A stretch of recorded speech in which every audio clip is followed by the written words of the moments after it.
I put a thing out on Instagram explaining my logic of wanting to sleep, needing to sleep, but not wanting to miss out on clubbing.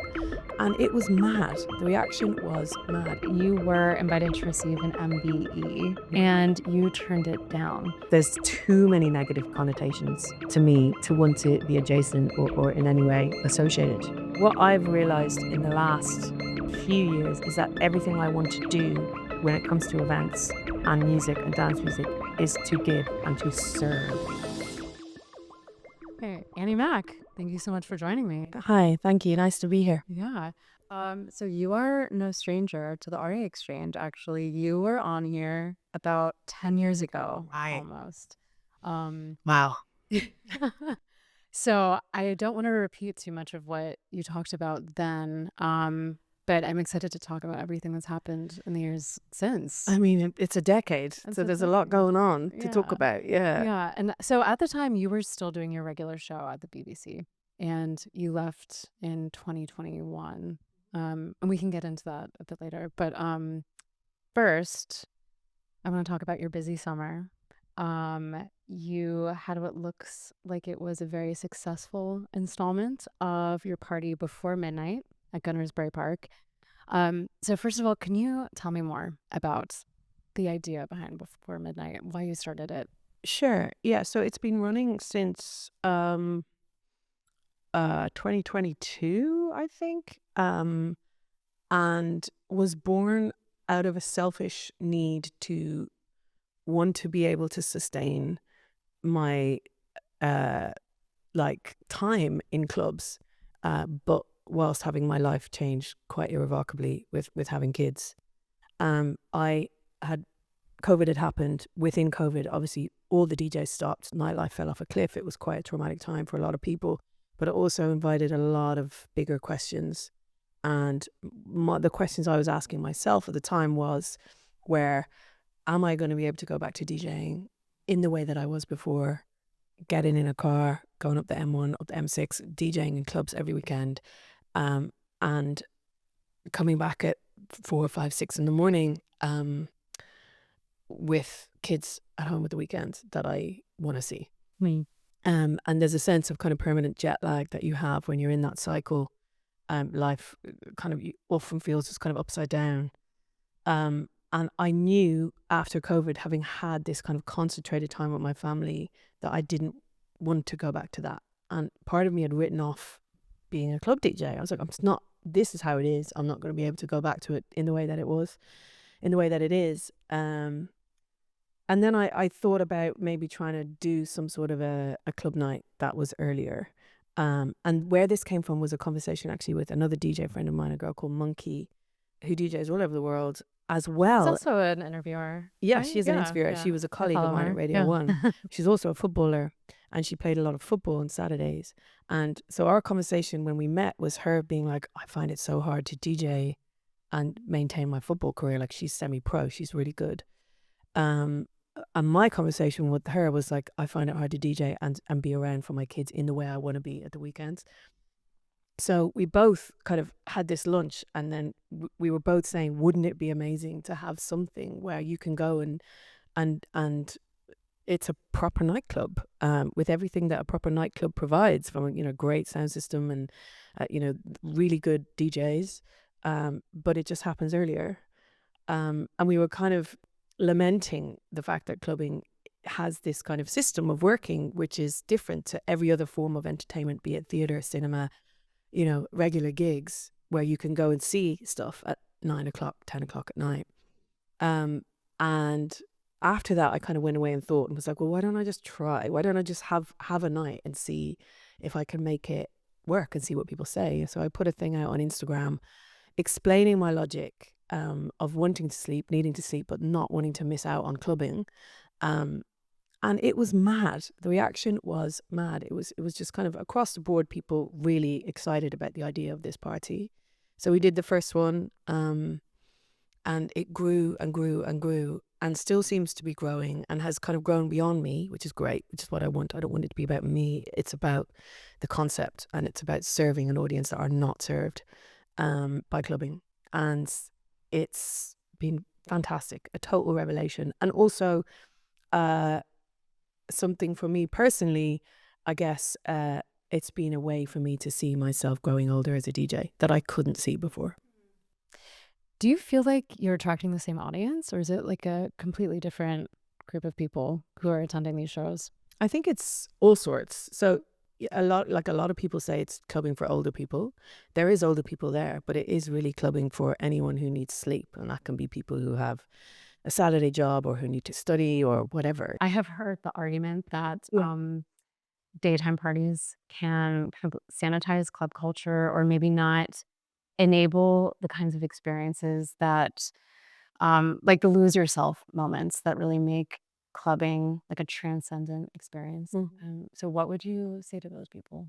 As in, you can't lose yourself in the daytime? Is that the Yeah. because Or of like the light? really like meaningful moments maybe don't happen in the same way. Yeah, I mean, I think that's bollocks. I think clubbing should be for absolutely everyone, and it needs to be accessible to all corners of society to sustain and to thrive. And to do that, there has to be different parties for different people. Um, I can't speak for doing day parties because before midnight is a night party. It ends at midnight, so it's definitely everything that is the same as a club, but it just starts maybe 3 or 4 hours earlier than a normal club does. But it's still very much nighttime and it's indoors and you have all of those same moments. Um, but yeah, I think the day party thing is only a good thing, in my opinion. I think it's just opening up clubbing for everyone, and it doesn't have to be for everyone. If you want to lose yourself at 3 in the morning, you go, girl. That's fine. But there has to be place for people to be able to lose themselves at, maybe 5, 6 in the afternoon too. And that's what festivals do. And that's why festivals are so unbelievably popular. I mean, there's many reasons for that, but one of them is the accessibility of it.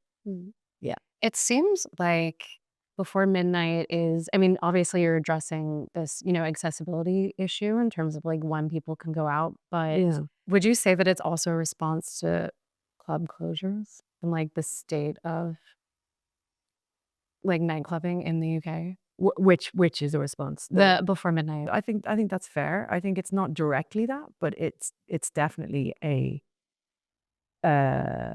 some sort of a response to that. I have um made a documentary for the BBC. Oh my God, I can't even remember when, so long ago, about club closures, when Fabric was about to be closed. And kind of went all around the country and interviewed people and interviewed promoters. And it's very, very sad state of affairs, the kind of like slow erasure of our nightlife. And I think any sort of event that can kind of promote nightlife and kind of sustain nightlife is a good thing. And I think before midnight happens not always in nightclubs. It happens in theaters. It happens in leisure centers. It happens in venues that wouldn't normally hold clubs. A lot of the time, we have to build a whole infrastructure from the start to be able to create a proper club atmosphere in a place. And that matters because what you're doing then is you're opening this venue up to something new, and you're allowing the people who run it to see it as a nightclub or as a place where people can come and dance to like electronic music. So I feel like it's a positive thing in terms of club closures. I hope so. Anyway, I would like it to think that it was. Yeah. I did watch that short documentary you made. So I think it was called Who Killed the Night? Right. I was heavily pregnant. Really? I was like 8 months pregnant, waddling around clubs in Leicester, and all over the UK interviewing people. When you made this in 2017, what was your main takeaway for why club closures were happening at the speed that they were? The main takeaway was that club culture was not being treated like a culture that was worthy of sustaining and nurturing by the powers that be. Basically, there's no like rules in place to protect them. And so you have in every local council, who are all skint and underfunded, these big property developers coming in and offering them loads of money to make, huge properties and huge developments. And they always want to do that in the kind of space of an area that is edgy and arty and cool. And then obviously they come in and then the residents give out about the noise, and they moved in the first place because this place was kind of culturally rich. So you have to from the very start, have a system in place from the councils that protect these places and allow them to exist in the way that they do. And the residents have to be able to work around that, and the property developers have to work around that. So it's a huge, huge part of it. I don't think it's all of it, though. I think a lot of it is to do with, and this is just me, this is not fact, this is just my guessing, with the generational thing as well, a kind of a trend and an expectation from people who've grown up with phones and through smartphone culture to be seen and to document their lives to other people. You can't really do that in a nightclub. It's dark, it's sweaty, which is the joy of it, in my opinion. But for a lot of people, they wanna take nice selfies with them and their friends. They wanna, be seen. I also think there's just another culture or another trend, sorry, where people just aren't going out as much in general, and that is because of online connections with phone stuff. I think that kids are drinking culture is not a thing anymore. It's all about the gym. It's all about, again, how you look on a screen. So there's many elements to it, but I think the most important thing and the big headline to come out of that, and still needs to come out of that, is that governmentally clubs need to be protected, like on a policy level. And if you look at Berlin or other places in the world where their clubs are treated in the same way as an opera house or as a museum, that needs to be done here, for them to be sustained. Yeah. Well, yes and no. I mean, I live in Berlin and there are club closures happening there. I Yeah. mean, there's this Club Renata that's being torn down to build a big highway.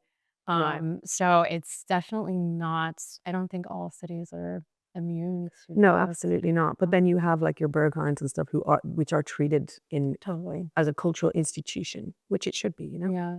But I think it's really interesting what you said about young people wanting to document their lives and clubs not really being a place to do that. You can't force them, I don't think. Mm. I don't know. Like, I'd love to know what the stats are for young people going clubbing today. I think the problem is there's a lack of there used to be a club in every town. So I would DJ around England and you go to, I don't fucking know, like Yeovil or wherever, Aberdeen, and there'd always be a proper good underground club in every town. And I don't think that's the case anymore. So I think there's the added problem of people having to travel to go to them and clubs not being normalized in your local area. But I don't know what the answer is. I played Concourse for Whereas Project, opened a season for them this year, and they started a no phone policy there where they had stickers stuck on the back of everyone's phone, and that was 3,000 people in Concourse, and it was incredible.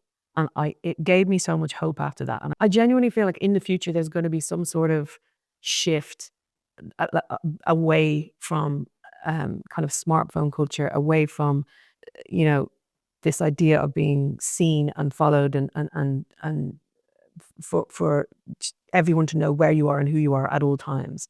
There's going to be a shift towards being off grid, and people are going to. I've got this like vision of people that you can employ to make you off grid.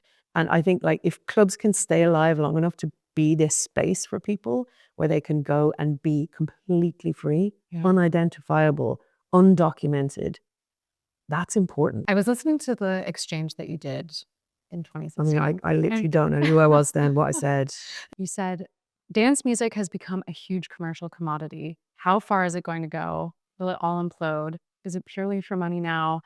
At some point, that's going to stop.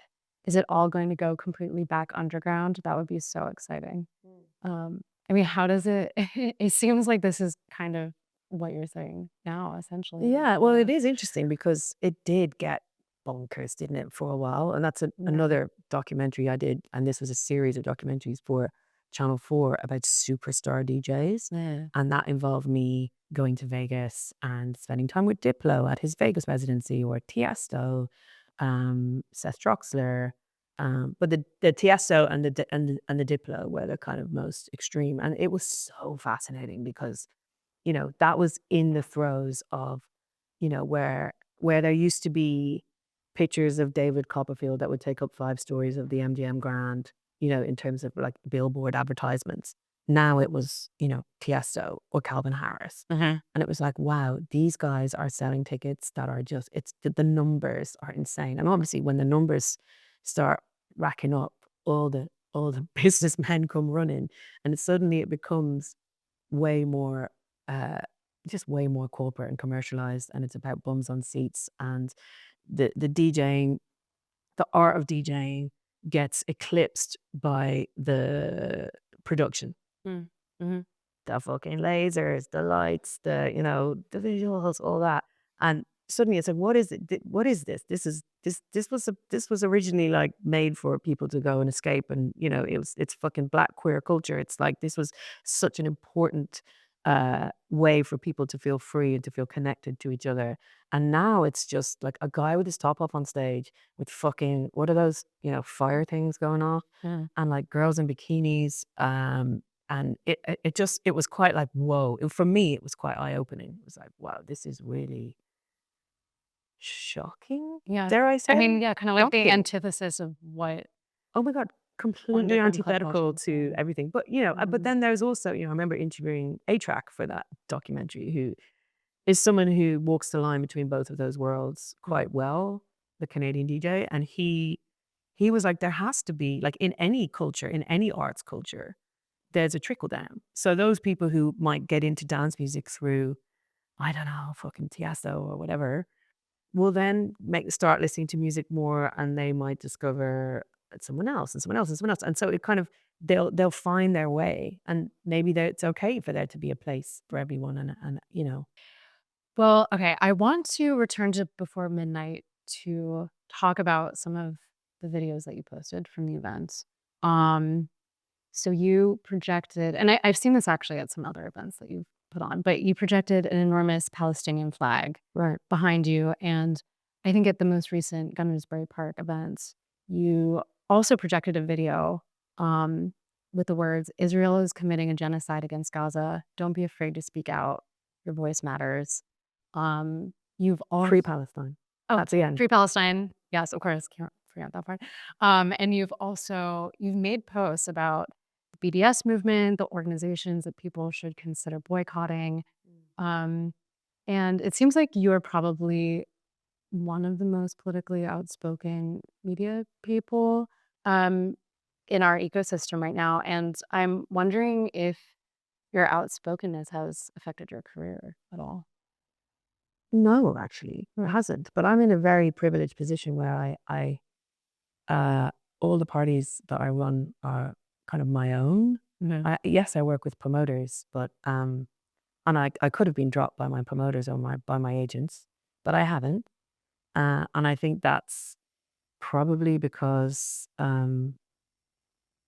what I'm saying isn't controversial anymore. Yeah. But there is very much a fear amongst people still, which I can't quite understand, of speaking out. I also think that the context of where I come from, Ireland, everyone in Ireland within the arts, not everyone, I can't generalize that much, but it does feel like there's a pervasive kind of collective pro-Palestinian stance within Ireland, because Ireland has a history itself of occupation, and understands, the kind of the ripple effects and the after effects and the generational trauma that comes from that. Yeah.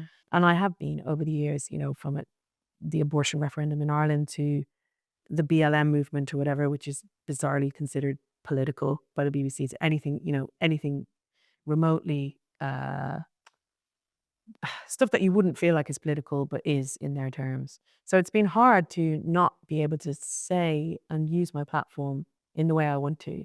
But now, because I'm not there on a full-time basis, it's really nice to be able to kind of move into my values in that way, and to use my platform in a way that feels productive and also cathartic. Like, I'm not changing anything by putting those things up, but what I am doing is allowing 10,000 people at one time to realize that their frustrations and their uh, anger and their despair over something like this are shared.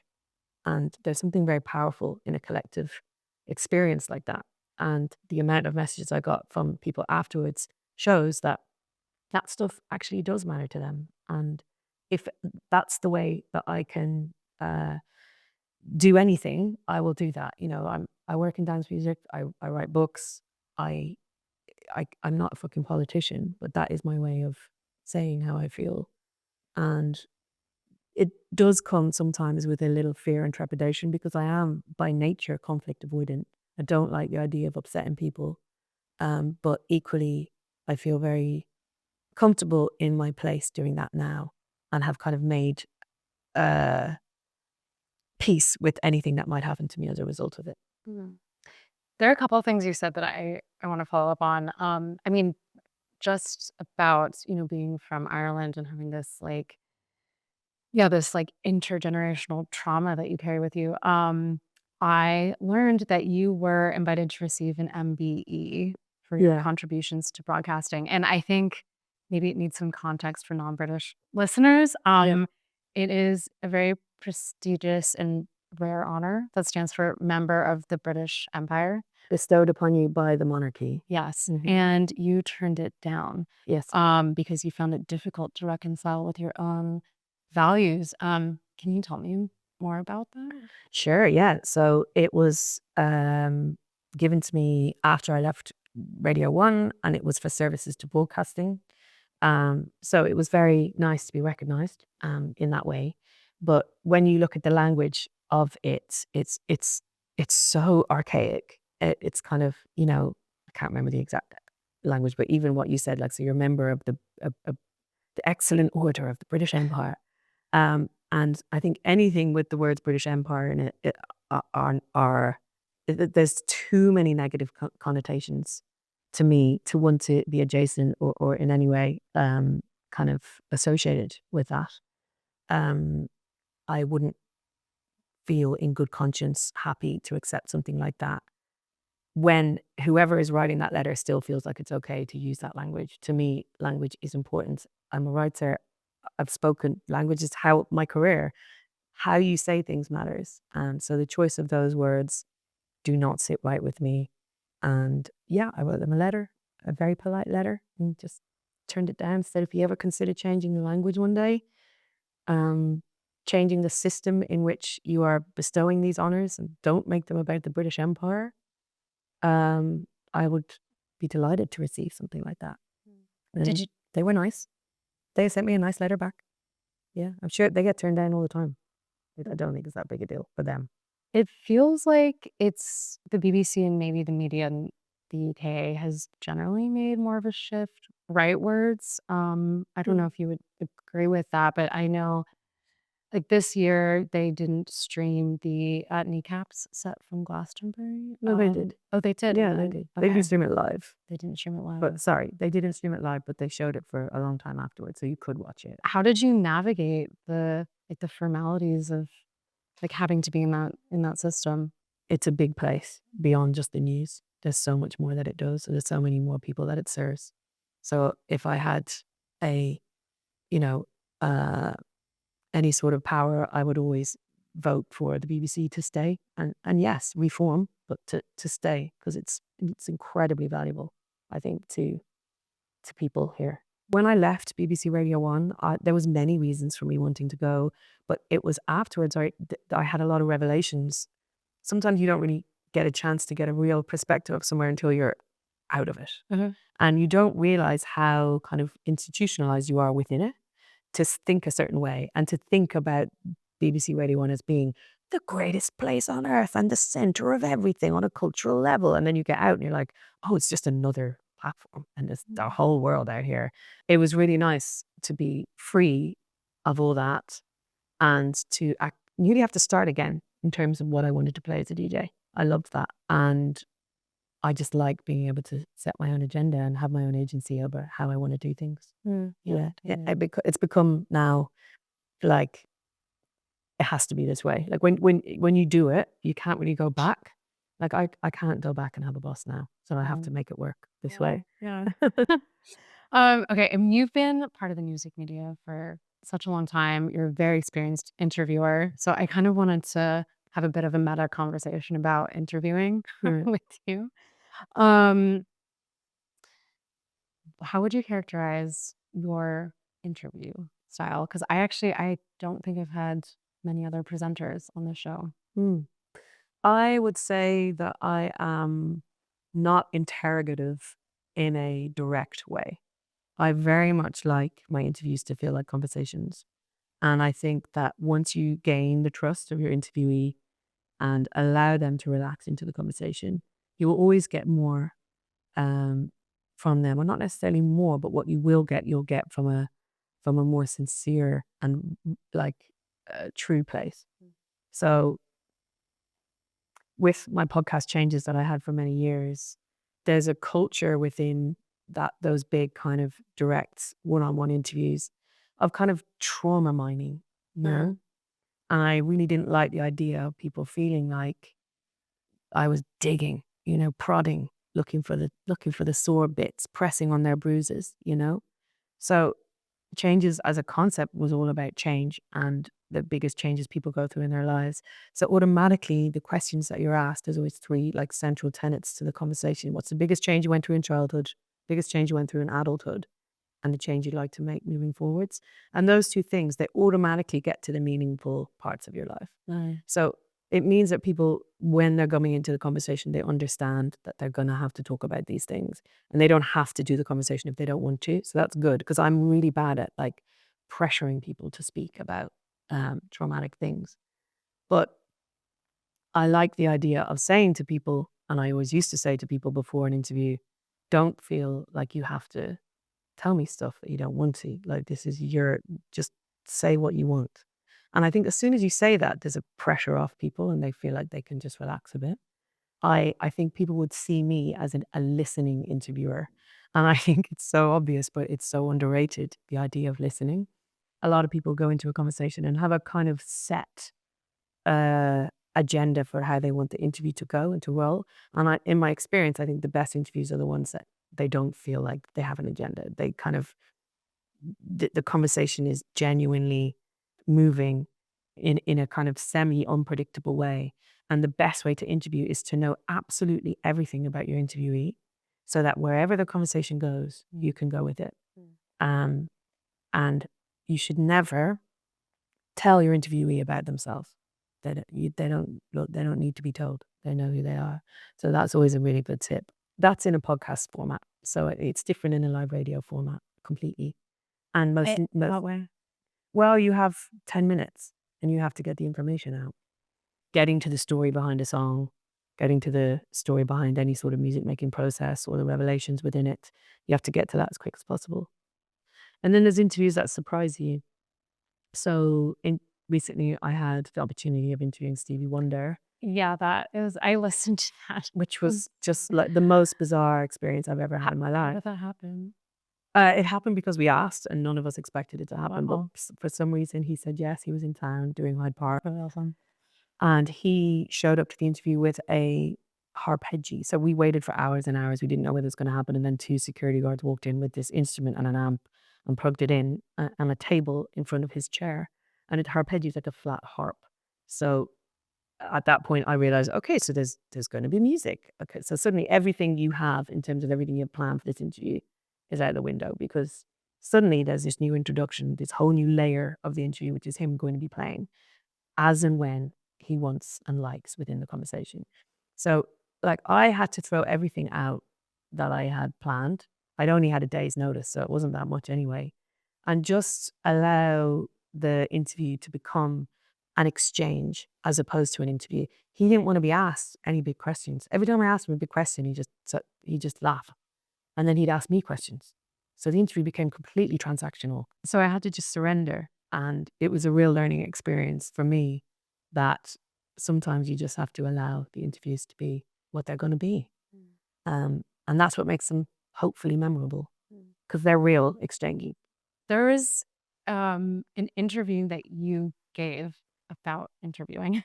Oh, yeah. And you said something really interesting, which is that you like to think about your listeners' needs, how they want to be served, what they want to hear that would make them feel more connected to the world, to themselves, and to help navigate change in their lives. I'm guessing that was like specific That was to changes. changes, but Right. if you were gonna like expand that to other interviews that you're giving, like Mm. how do you do that? Like how do you anticipate what people are going to want to hear and then actually deliver in an interview with somebody? It's about instinct. So you have to believe in your own curiosity and believe that your curiosity is going to mirror those of others. So whatever you are curious about your interviewee, don't be afraid to ask it, because know that within those questions, probably a lot of other people want to ask the same. The best interviews you listen back to are the ones where just as you're thinking, I want to know what he meant when he said that, the interview asked that. So it's about instinct and faith in your own sense of questioning and allowing that to happen. Yeah, I think that's it.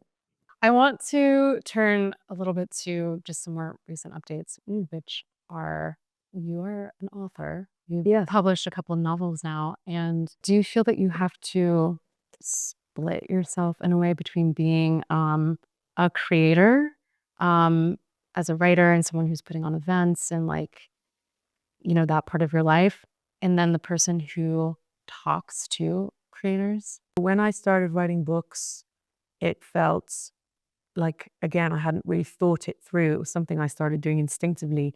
But when it came to putting the book out, there was a real sense of, okay, I'm wearing a really different hat now. Writing the book really put me in that place of vulnerability that an artist has to go through when you're really exposing yourself. You're really putting yourself out there. And it was terrifying, but it was also really thrilling. It feels so good to write books. It felt like coming home. I had written all my life privately in journals. Okay. I was going to ask how, like, what your relationship to like fiction writing was like, Right. actually. None. I was telling you before we started the interview that I have been reading Mother, which is your first first book, book, and yeah.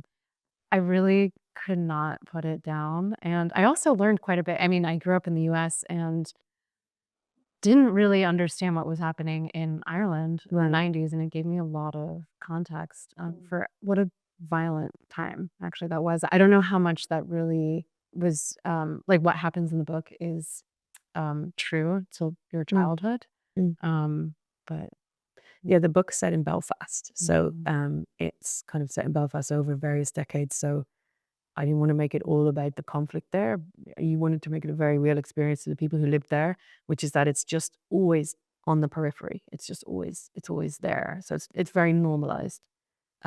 So you're just learning about the life of a woman called Mary and different stages of her life. But within learning about her, you're learning about everything going on in the background, whether it's, British soldiers with rifles lying in front gardens in her housing estate when she was a kid, or, getting stopped by blockades of, British soldiers with Saracens. Just this presence, I suppose, in her life all the way through. When you're in the process of writing a book and you're in this world of fiction, you can just slide on in there at any point in your day and just like be in this fictional world with these fictional characters. And it's such a buzz. There's a sense of grief actually when you hand in the book, because it's going out into the world. But it's such an amazing experience, and it's one I'm right in the middle of now with my current book. But the characters always in there. They're just in my head. I know. So you also have a Substack, and you're writing very personally Yeah. about your life, and it's called Changes. Yeah. I wanted to, I don't know. I'm very aware that we were just talking about trauma mining, so I'm not. Very. But I did want to actually ask about there were a couple of posts that you made where you just made some like very beautiful meditations on getting older, and Yeah. specifically you wrote about feeling like your memory is slipping away from you. Yeah. And I mean, I actually have a terrible memory, so I did relate to that quite a bit. But I was wondering if you also write very positively about the process of getting older. Can you like tell me a little bit more about like some of these more personal writing? One of the first essays I wrote was on memory and the fact that my memory is so decimated, and how upsetting I find that, and how huge swathes of my life are gone to me behind some sort of closed door in my brain that I cannot open. And um, trying to figure out why that is, interrogating why that is, and also trying to make my peace with that. And I think the only way I'm ever going to really put together the pieces of my life are if I try to write some sort of a memoir and try to really interrogate it and interview people in my life and ask them for, information about who I was and what happened and when it happened and all of that. And I think that's an important thing I'm going to have to do at some point. Maybe never to publish, maybe just for me. But like there's so much that's just gone. Why do you think it is that they were such a blur? Sleeplessness is a huge part of memory loss. So disrupted sleep, getting fragmented sleep, whatever, is a huge part of it. And I don't really know what else. And part of me thought it was menopause for a while because I'm in a kind of perimenopausal age bracket now. So maybe it's that. But yeah, I don't know why else. Mm. I have to say, reading your posts, it was very refreshing to read. You are very personal and very vulnerable in your writing. There's one post you made about your marriage and your relationship with Top Tea, and it was I don't know, it's just really something that you don't or one does not really see on social media, which is so manufactured. Um, Yeah, I guess I don't see Substack as social media. That's the difference. yeah, It's more of a kind of like a blog that right. is publicized. Writing for me is a way of knowing myself. It's a way of trying to understand myself and my place in the world. And to do that, you have to be personal. You have to dig deep. You have to interrogate. So a lot of the time, it's me asking questions of myself, and it always helps. It always helps me understand more. Mm. There's just one other article you wrote on your Substack that I wanted to ask about. You wrote about how your idea of success has changed, and I was wondering if you could speak a little bit more about that. I think you can get very bogged down when you're in the music industry, when you're trying to succeed and try and like forge a career for yourself. Numbers, views, likes, ticket sales, all of that stuff matters. And yes, if you're trying to be, grow bigger, that stuff does matter. It's important. But I think I became um, kind of, just like they started to feel like a real weight on me, the weekly ticket updates and the, growth, all of that. And I, for a long time, like any, I suppose, young, ambitious person, defined my success by what the size of the shows or the listening figures of the radio shows or, the ticket sales or whatever. That was the kind of, they were the parameters of how you measure success. And what I've found recently, especially in the last 10 years, is that success to me can look very different. And once you take yourself out of that kind of cage, I suppose, of kind of what corporate, commercial success looks like, and look at success on a more linear level and on a more kind of rounded level, um, success can just be a fuller life, and success can be contentment. Success could be a very quiet, unassuming thing. And as I've kind of deliberately dismantled my career and made it work in a different way for being a parent, and as I've changed my life quite dramatically to try and reach a place where I'm not in a permanent state of stress and where I can see beyond my own schedule and be there for other people in the way that I want to be, I've realized that success is it can look very different and feel very different. And so now when people ask me, oh, what are you up to? How's it going? You feel like you have to have this kind of list of things that you're doing and things that are coming up and things that you have to show for yourself. When in fact, you can just say, oh, not much is going on, but yeah, everyone's happy, everyone's healthy and well. And that enough can be success, just getting through a week and feeling good about your place in the world can be success. Feeling happy in your skin can be success. Feeling inspired can be success. So it's important to not allow numbers and statistics to define who you are. And for me at the moment, success looks different all the time. For me at the moment, success is having hobbies for the first time in my life because I have time. I'm in a football team. That's been one of the most fulfilling and satisfying things I've done in my life, period, is join a football team and be part of this community. Success is having kids who know me well and trust me and who hopefully love me as much as I love them. Success is having friendships that I can nurture and be around for.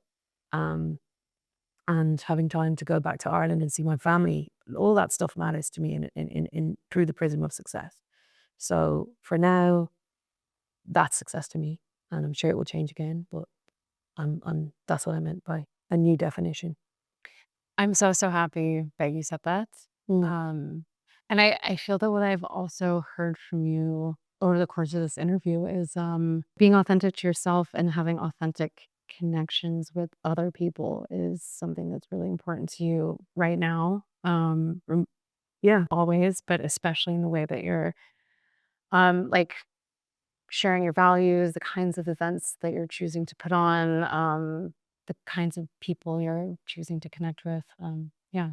yeah. I think there's a real shift that you can make when you're in, and I'm using because this is RA. I'm talking about through the prism of music and dance music.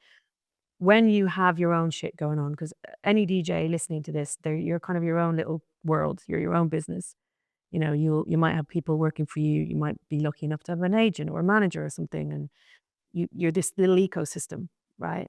And there's a culture within that, and there's a culture that you're conditioned to go down, and it's capitalist culture where you have to take what you can from the world, be it money from ticket sales, be it likes, be it shares, and obviously you have to give in return, but it's a taking culture.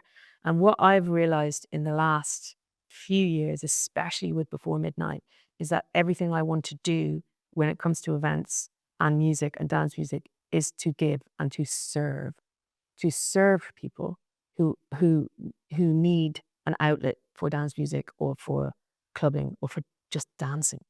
And so when you make that shift between like what I can get off people to what I can give to them, it's actually really profound because every decision you make then will fall under these kind of quite strict parameters of, are we giving enough? Are we serving these people? So are we giving them an experience that is going to better them or is going to enrich them in any way? Not better them, but enrich them. And it's a healthy way to think, because when you are asking people to part with their hard-earned money to come and see you or to buy your books or anything like that, you have to just think, how am I serving them? So that's the purpose from now on, is serving and hoping that I can provide something that is meaningful to whoever decides to invest in what I do. Okay, before I let you go, I have to ask you, it's your last dance ever. What do you want to hear? Well, the last track that I played on BBC Radio 1 was DJ Rolando, Nights of the Jaguar. I discovered that track when I was raving for the first time in my late teens in Belfast in a club called Shine. And it's never not felt utterly transcendent and magical to hear. And then playing it at the end of my radio career in that moment, again, such a meaningful time in my life. So I would probably choose that. Also, it's really long. I'd get to dance for a long time. Okay, I don't know that track, but I'm gonna check it out. Okay. It's gorgeous. Okay. Yeah. Before I let you go, one last question. What is one wish you have for the music industry? That's hard. I think the simple one that would have the right amount of ripple effects to make all the other wishes come true is equality. And in terms of having more women in places of power across the board. Promotion companies, management companies, agencies, major record labels, all of them. Just a bit more equality there, I think, could really make a difference in quite a profound way. Annie Mac, thank you so much for joining me. It's been wonderful. Thank you. Thank you so much for having me.